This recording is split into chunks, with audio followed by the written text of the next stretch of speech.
Invisible piping வைக்கிறது இவ்வளோ ஈஸியா? அது எப்படின்னு பார்த்துடலாம். 1.5 இன்ச்சில் பயாஸ் பீஸ் எடுத்துக்கோங்க.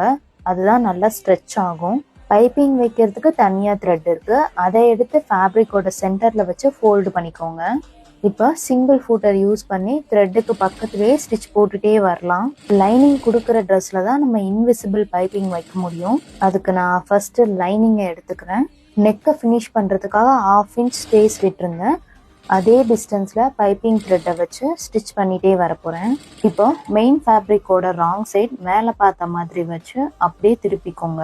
அதாவது லைனிங்கும் மெயின் ஃபேப்ரிக்கும் நடுவில் பைப்பிங் வர மாதிரி வச்சுக்கோங்க. நெக்கிட்ட பின் பண்ணிவிட்டு ஆல்ரெடி போட்டிருந்த ஸ்டிச்சுக்கு மேலேயே ஸ்டிச் பண்ணிகிட்டே வாங்க. இப்போ சென்டரில் இருக்க மெயின் ஃபேப்ரிக்கை லைனிங் அளவுக்கு கட் பண்ணி எடுத்துக்கலாம். அங்கங்கே கட் மார்க் போட்டு லைனிங்கை ஃபுல்லாக பின்னாடி திருப்பி டாப் ஸ்டிச் போட்டுக்கோங்க. ஸோ அவ்வளோதான்.